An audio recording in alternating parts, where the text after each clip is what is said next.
Hello guys, my name is Pawan. You all are welcome to this channel सीखो English Pawan से। आज का हमारा टॉपिक है गाइस प्रेजेंट कंटिन्यूअस टेंस। सबसे पहले आपको इसका प्रोनाउंसिएशन ध्यान रखना है गाइस, क्योंकि ज़्यादातर लोग इसका प्रोनाउंसिएशन कंटिन्यूअस कर देते हैं जल्दबाजी में। कंटू जैसा तो कुछ यहाँ पर दिखाई नहीं दे रहा, बल्कि कंटी जरूर है, तो इसलिए इसका प्रोनाउंसिएशन आपको ध्यान रखना है, प्रेजेंट कंटिन्यूअस टेंस। अक्सर हमने प्रेजेंट कंटिन्यूअस टेंस की जो परिभाषा है उसको रहा है, रही है, रहे हैं के रूप में जाना है, लेकिन हमने ये कभी नहीं जाना कि प्रेजेंट कंटिन्यूअस टेंस की परिभाषाओं को जो दायरा है वो आखिर कहाँ पर रुकता है, या उस दायरे को हम इस तरह से जाना ताकि हम पहचान सकें कि ये टेंस या ये एक्शन प्रेजेंट कंटिन्यूअस के अंतर्गत आता है। आइए एक एक करके हम जानते हैं। सबसे पहला, ऐसे कार्य जो बोलने के साथ हो रहे हों, जैसे बच्चे खेल रहे हैं, या मैं कहूँ कुछ लड़के हमारी तरफ आ रहे हैं। बच्चे खेल रहे हैं, मैंने बोला और मेरे बोलने के साथ ही वो एक्शन हो भी रहा है। कुछ लड़के हमारी तरफ आ रहे हैं, मैं देख रहा हूँ कुछ लड़के हमारी तरफ आ रहे हैं, यानी मैंने बोला और वो वास्तव में कुछ लड़के हमारी तरफ आ भी रहे हैं। यानी ऐसे कार्य जो बोलने के साथ हो रहे हों, पहली परिभाषा। इसमें सभी जो सेंटेंस हैं रहा है, रही है, रहे हैं पर खत्म हो रहे हैं गाइस, लेकिन उनके दायरे को मैंने थोड़ा सा बदल दिया है। दूसरी परिभाषा देखिए, ऐसे कार्य जो बोलने के साथ हो रहे हो किंतु हम देख नहीं सकते। जैसे जनसंख्या दिनों दिन बढ़ रही है, जनसंख्या दिनों दिन बढ़ रही है लेकिन हम देख नहीं सकते गाइस उसे। हमारे बोलने के साथ बढ़ तो रही है वो या घट रही है, ये काम चल रहा है लेकिन हम उसे देख नहीं पा रहे हैं। पेट्रोल के दाम तेजी से गिर रहे हैं, पेट्रोल के दाम तेजी से गिर रहे हैं, या मैं कहूँ पेट्रोल के दाम तेजी से बढ़ रहे हैं। ये पूरी दुनिया में लगभग हर देश में ऊंच नीच इसमें हो रही है, लेकिन हम इसे देख नहीं पा रहे हैं। तीसरी पहचान, ऐसे कार्य जो प्री प्लान हो, यानी आने वाले समय के लिए हो। प्री प्लान का मतलब क्या होता है गाइस? प्री माने पहले, कुछ ऐसे प्लान जो हमने पहले से ही बना लिए हैं, और यदि कोई भी प्री प्लान जो पहले से बना लिया जाता है वो आने वाले समय के लिए होता है। इसका मतलब एग्जाम्पल से हम समझते हैं, हम परसों दुबई जा रहे हैं। प्रेजेंट कंटिन्यूअस यानी रहे हैं पर खत्म तो हो रहा है, लेकिन वो बात कब की कर रहा है? परसों जा रहे हैं हम, यानी वो परसों है, आने वाला समय है, अभी आया नहीं है, लेकिन उसके बारे में जो प्लान है वो हमने आज ही कर लिया है।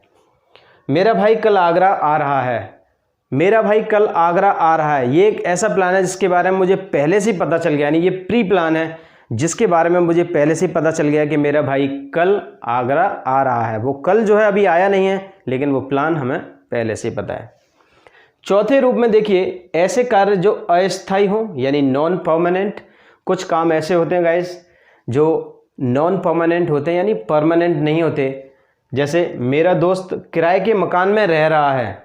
मेरा दोस्त किराए के मकान में रह रहा है का मतलब क्या है? ये रहा है पर खत्म हो रहा है, लेकिन मेरा दोस्त जरूरी नहीं है कि हर समय किराए के मकान में ही रहता रहे। यानी ये एक ऐसा एक्शन है, ये एक ऐसा काम है जो नॉन परमानेंट है, परमानेंट नहीं है। मैं सरकारी नौकरी की तैयारी कर रहा हूँ, यानी लास्ट में रहा हूँ पर खत्म हो रहा है, लेकिन ये पढ़कर कैसे पता चल रहा है, किस प्रकार का एक्शन है ये? मैं सरकारी नौकरी की तैयारी तो कर रहा हूँ, लेकिन ये एक नॉन परमानेंट काम है, अस्थायी काम है। क्यों? क्योंकि मैं सरकारी नौकरी की तैयारी हर समय नहीं करता रहूँगा, इसलिए नॉन परमानेंट एक्टिविटीज़ या एक्शंस भी प्रेजेंट कंटिन्यूअस टेंस में आते हैं गाइस। पांचवी यदि हम परिभाषा की बात करें, ऐसा व्यवहार जो लगातार और हमेशा रिपीट हो। देखिए एग्जाम्पल, कुछ संस्थाएं लगातार गरीबों की मदद कर रही हैं, यानी हम कह सकते हैं कि ये संस्था तो ऐसी है कि जब भी ज़रूरत पड़ती है या जब भी संकट आता है तो ये मदद ज़रूर करती हैं। इस प्रकार से हम देख सकते हैं लगातार जब वो मदद करने का काम करती हैं तो एक ऐसा व्यवहार है, ये रिपीटेड एक्शन है ये। हाँ, कुछ संस्थाएं लगातार गरीबों की मदद कर रही हैं पर ख़त्म हो रहा है, यानी ये भी काम ऐसा है जो प्रेजेंट कंटिन्यूअस टेंस के दायरे में आता है। यह लड़का लगातार शिकायत कर रहा है।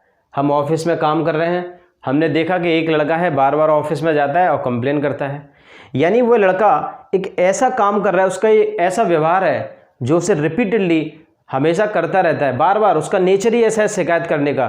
तो हम कह सकते हैं this boy is always complaining. इस तरह से आज हमने प्रेजेंट कंटिन्यूअस टेंस की जो डेफिनेशंस हैं उनके दायरों को हमने आज भली भांति यहाँ पर समझा है गाइस।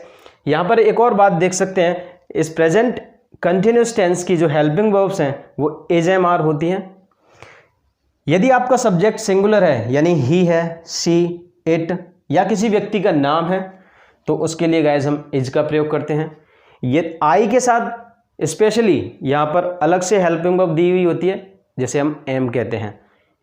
यदि आपका सब्जेक्ट प्लूरल है, वी, यू, दे या प्लूरल नाउन बॉयज या गर्ल्स इस तरह से हो तो हम आर जो हेल्पिंग वर्ब है उसका प्रयोग करते हैं गाइज। यहाँ पर मैंने फॉर्मूला लिखा हुआ है। ये एफर्मेटिव यानी साधारण वाक्यों का फॉर्मूला है गाइज।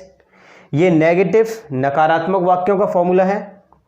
इंटेरोगेटिव यानी प्रश्नवाचक वाक्यों का दोनों तरीके से मैंने ये फॉर्मूला यहाँ पर लिखा है। यदि आपका इंटेरोगेटिव सेंटेंस क्या से शुरू होता है तो ऊपर वाला फॉर्मूला, यदि इंटेरोगेटिव सेंटेंस WH वर्ड से शुरू होता है तो इस वाले फॉर्मूला का प्रयोग करेंगे हम। इंटेरोगेटिव नेगेटिव, यदि इंटेरोगेटिव नेगेटिव सेंटेंस क्या से शुरू होता है तो ऊपर वाला, यदि WH वर्ड से शुरू होता है तो नीचे वाला फॉर्मूला हम प्रयोग करेंगे गाइज। इंटेरोगेटिव नेगेटिव में जैसा मैंने कल आपको बताया था कि इसमें कुछ खास नहीं है, सिर्फ इतना सा डिफरेंस है कि सब्जेक्ट के बाद नॉट का हमें ध्यान रखना पड़ता है। इसी प्रकार से मैंने आज आपको सिर्फ और सिर्फ डेफिनेशंस के बारे में बताया गाइज कि डेफिनेशंस का जो दायरा है उसे हमें अच्छी तरह से जान लेना चाहिए। इसी प्रकार जब हम नेक्स्ट इसका पार्ट कराएंगे गाइज, ये पार्ट फर्स्ट है, जब हम सेकंड पार्ट लेके आएंगे तो उसमें मैं आपको सेंटेंसेस की, इन्हीं सेंटेंसेस को इंग्लिश में किस प्रकार से कन्वर्ट किया जाता है वो मैं बताऊंगा। तो आप नेक्स्ट पार्ट का वेट कीजिए। Thank you so much.